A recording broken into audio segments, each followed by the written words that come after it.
Assalamualaikum warahmatullahi wabarakatuh.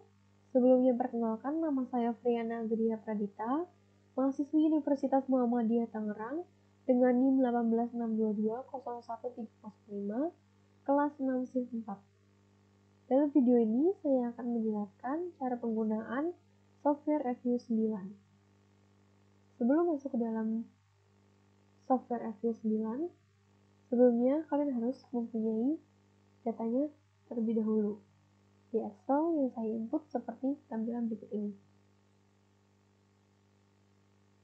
Yang pertama, di sini ada nama banknya atau nama sektornya.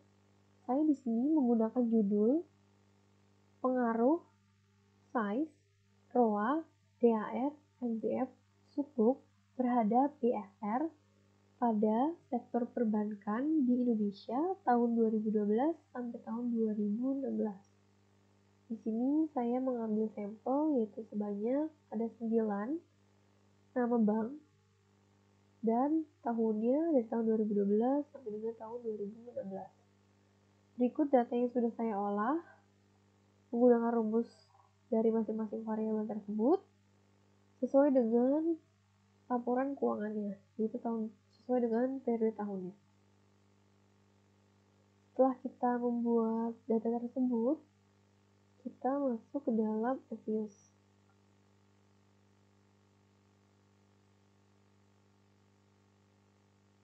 Kita create a new Reviews work file.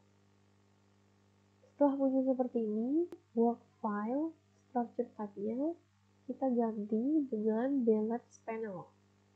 Frekuensinya tidak usah kita ganti. Untuk start date-nya, saya mulai tadi jurnalnya 2012 sampai dengan 2016.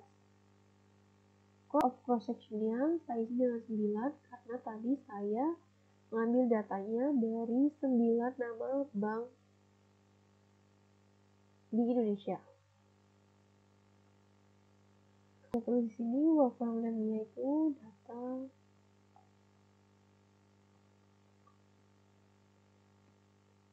kita klik OK. Selanjutnya akan muncul tampilan seperti ini. Kita harus membuat terlebih dahulu template untuk masing-masing variabel ya. Caranya kita klik object, new object. Selanjutnya kita pilih yang series. Name for object-nya kita ganti sesuai dengan variabel jurnal kita. Setelah sudah, kita klik 2 kali. Nah, di sini ada disuruh masukkan data yang Anda sudah cari tadi di Excel. Di sini tinggal kita copy paste aja. Copy paste biasa, kita blok dulu. Kita copy paste dalam Reviews-nya. Caranya ini nggak bisa langsung diketik. Caranya kita edit dulu, baru kita CTRL-V, kita paste. Boleh di-minimize atau kita X. Lakukan sampai semua variabel mendapatkan template. Jika sudah, kita langsung menganalisis statistik deskriptif yang digunakan untuk perhitungan statistik seperti mean, medium, standar deviasi, dan lain-lain.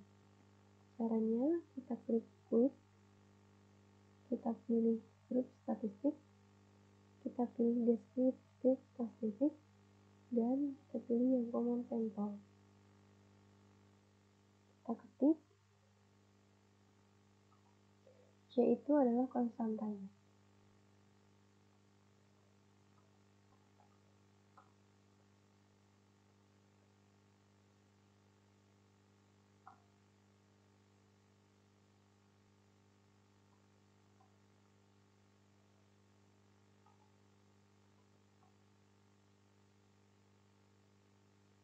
Klik OK.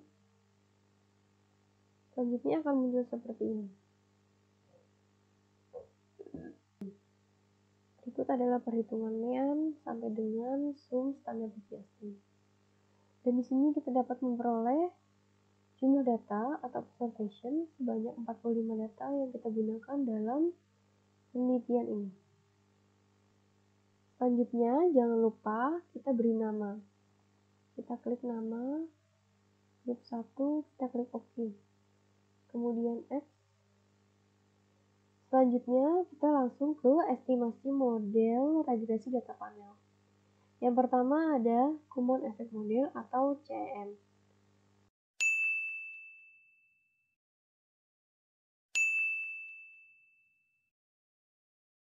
Yang pertama, kita ke Quick. Selanjutnya, kita ke Estimate Function. Kita ketik. Sini variabelnya. Jangan lupa konstantanya.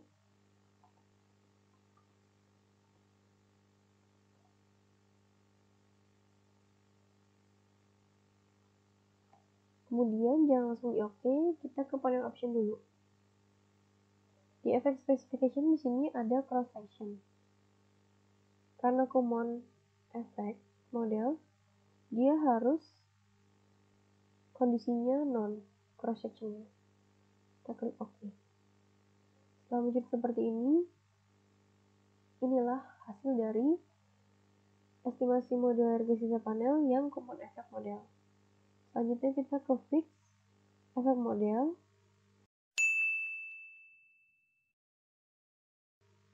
Caranya, ini kita namain dulu. Ada view 1, oke. Jangan lupa dinamain. Terus kita untuk kita cari yang fix effect modelnya. Kita langsung aja ke estimate. Kita ke panel option. Nah, di effect specification ini tinggal kita ganti yang cross section ini dalam kondisi fix. Kita klik OK.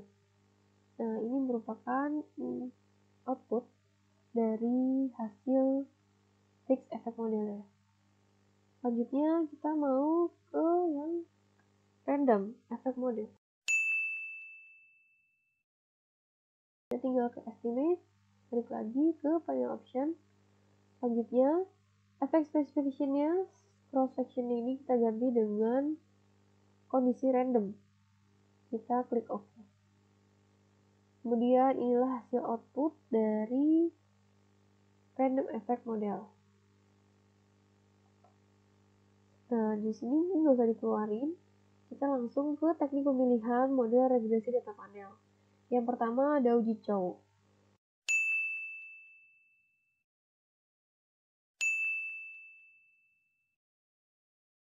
Yang digunakan untuk sebaiknya menggunakan common effect model atau fixed effect model.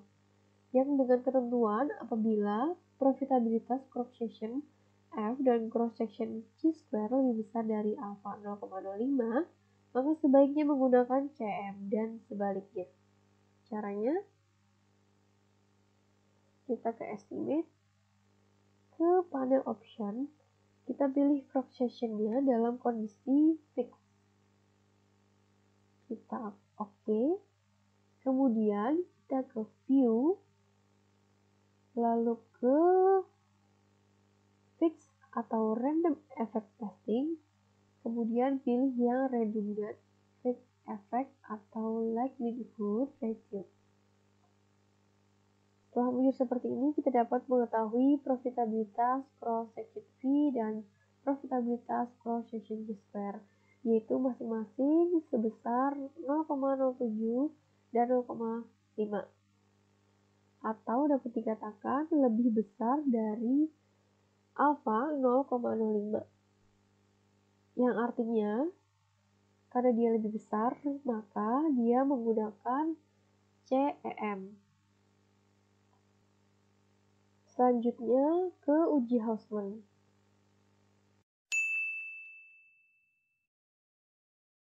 Kita akan pilih untuk menentukan apakah baiknya atau layaknya menggunakan REM atau FEM. Dengan ketentuan apabila cross section random lebih besar dari alpha 0,05. Dan sebaliknya. Caranya, kita ke estimate, panel option, cross section-nya dalam kondisi random. Klik OK. Selanjutnya, langsung ke view, fix atau random effect testing, kemudian ke correlate random effect atau Houseman test. Kita klik, kemudian dapat outputnya hasilnya seperti ini. Dapat diketahui profitabilitas cross section randomnya sebesar 0,6877 atau lebih besar dari alpha 0,05, yang artinya lebih layak menggunakan REM. Untuk mengetahui layaknya menggunakan model regresi data panel REM atau CEM, yang ketentuannya apabila cross section gross pangannya itu lebih besar dari 0,05, maka baliknya. Caranya kita ke estimate, panel option, cross sectionnya kita ganti dengan kondisi node. Kita balikin lagi. Klik OK. Selanjutnya kita ke view atau let's say multiply. Nah, setelah muncul seperti ini, kita dapat lihat cross section gross pangannya sebesar 0,2527 atau lebih besar dari 0,05. Maka dari itu, lebih layak menggunakan model regresi data panel yang CEM. Kesimpulannya dari ketiga yang tadi, dari uji Chow, uji Houseman, dan uji Lagrange multipler, maka model regresi data panel yang akan digunakan dalam uji hipotesis dan persamaan regresi data panel adalah model Common Effect Model atau CEM. Selanjutnya ada namanya uji asumsi klasik.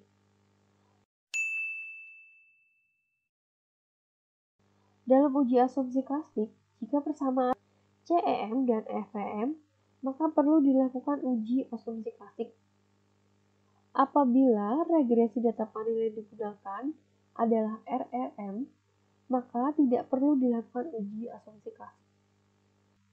Karena dari hasil 3 uji tadi, yaitu uji Chow, uji Houseman, dan uji Lagrange multipler, yang kita gunakan adalah hasilnya,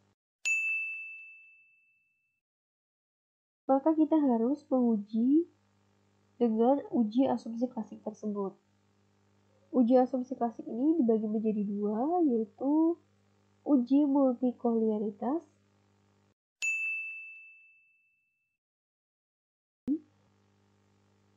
Caranya, kita langsung ke contohnya aja. Kita klik di atas ini. Kita pilih grup statistik. Kita pilih correlation. Kemudian kita masukkan variabel kita.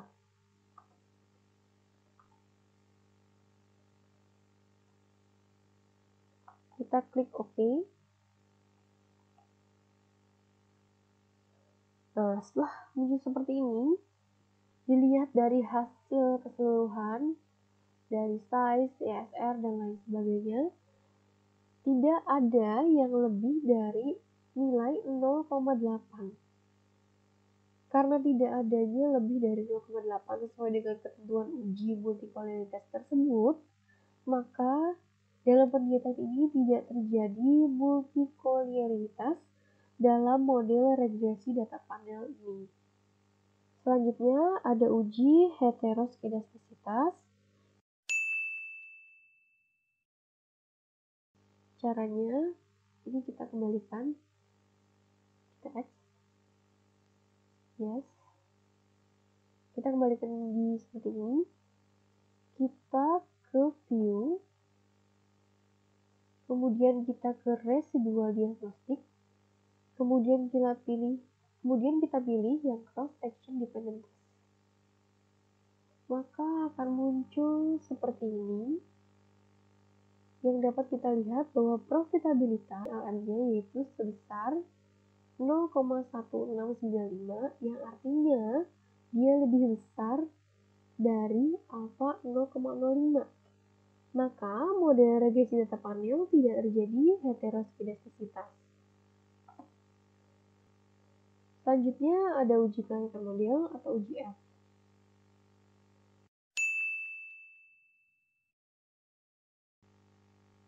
Yang uji tersebut digunakan untuk menjelaskan apakah semua variabel bebas yang dimasukkan ke dalam model secara bersama-sama mempunyai pengaruh terhadap variabel terikat. Apabila dia berpengaruh, maka penelitian tidak layak untuk dilanjutkan karena tidak mampu menjelaskan adanya hubungan antara variabel independen dan dependen, dan begitu sebaliknya. Untuk menguji F, kita kembalikan kondisi ini ke kondisi known. Caranya ke estimate, final option, kemudian cross sectionnya kita pilih ke known. Klik OK. Maka akan muncul tampilan seperti ini. Di sini dapat kita baca yaitu ada F statistiknya yaitu sebesar 7,562400 yang artinya lebih besar dari F tabel yang hanya sebesar 2,45583. Dan kita lihat di sini nilai profitabilitas F statistiknya sebesar 0,000048 yang artinya lebih kecil dari 0,05. Maka dapat disimpulkan bahwa HA diterima. Maka dengan demikian dapat disimpulkan bahwa variabel-variabel independen dalam penelitian ini yang terdiri dari size, ROA, DAR, MTF, dan sukuk secara bersama-sama memiliki pengaruh terhadap ISR. Selanjutnya ada uji koefisiensi determinasi atau R-square yang digunakan untuk menjelaskan seberapa jauh kemampuan model regresi dalam menerangkan variasi variabel bebas mempengaruhi variabel terikat. Di sini dapat kita lihat ejak S-square-nya sebesar 0,27173 yang artinya bahwa variasi perubahan dan turunnya SR dapat dijelaskan oleh size, ROA, DAR, dan sukuk sebesar 49,2%. Sementara sisanya yaitu 50,8% dijelaskan oleh variabel-variabel yang tidak diteliti dalam penelitian ini. Selanjutnya, yang terakhir ada uji T,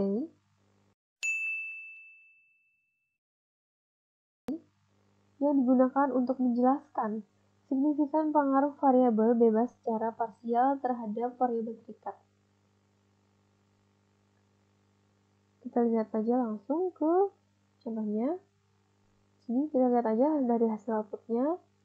Tes statistik pada size, pada variabel size, itu sebesar 5,342578 yang artinya lebih besar dari tabel sebesar 2,02269 dan nilai profitabilitasnya bisa kita lihat hanya sebesar 0,0000 atau lebih kecil dari 0,05. Yang dapat disimpulkan bahwa variabel ukuran perusahaan atau size dalam penelitian ini memiliki pengaruh terhadap pengungkapan Islamic Social Reporting atau ISR. Selanjutnya yang kedua ada ROA. Tes statistiknya sebesar minus 0,89899 yang artinya lebih kecil dari tabel yang hanya sebesar 2,02269 dan nilai profitabilitas yang dimiliki oleh ROA adalah 0,3746 atau lebih besar dari 0,05. Yang dapat disimpulkan bahwa variabel return on asset atau ROA dalam penelitian ini tidak memiliki pengaruh terhadap pengungkapan Islamic Social Reporting atau ISR. Selanjutnya DAR, tes statistik sebesar 1,407353 yang artinya lebih kecil dari tabel yaitu sebesar 2,02269 dan nilai profitabilitasnya bisa kita lihat di sini ada 0,1672 atau lebih besar dari 0,05. Yang dapat disimpulkan bahwa variabel debt to asset ratio atau DAR dalam penelitian ini tidak memiliki pengaruh terhadap pengungkapan Islamic Social Reporting atau ISR. Selanjutnya ada MPF. Yang T positifnya dapat kita lihat di sini ada minus 2,371637 atau lebih kecil dari T tabel, itu hanya sebesar 2,02269 dan nilai profitabilitasnya ada 0,027 yang artinya lebih kecil dari 0,05. Maka dapat disimpulkan bahwa variabel non-performing financing atau NPF dalam penelitian ini memiliki pengaruh terhadap pengungkapan Islamic Social Reporting atau ISR.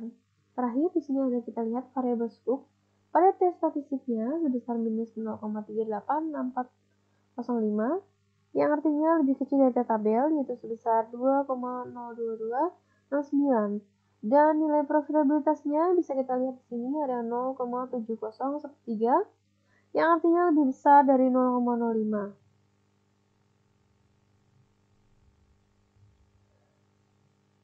Maka dari itu dapat disimpulkan bahwa variabel penilaian sukuk dalam penelitian ini tidak memiliki pengaruh terhadap pengungkapan Islamic Social Reporting atau ISR. Baiklah, cukup sekian yang dapat saya sampaikan. Kurang lebihnya mohon maaf. Wabillahi taufiq wal hidayah. Wassalamualaikum warahmatullahi wabarakatuh.